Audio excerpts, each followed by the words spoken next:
Welcome guys, today I will show you how to take a screenshot on your Motorola Edge 70 using the 3-finger method.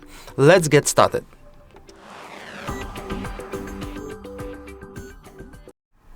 So, at the very beginning, let's open the Settings app.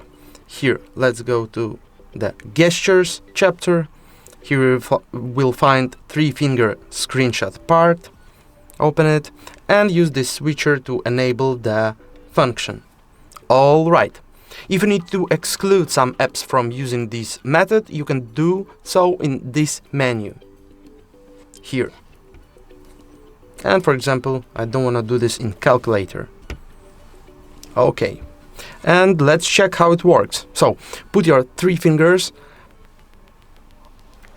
and hold them anywhere on the screen. Voila, the screenshot is ready to use.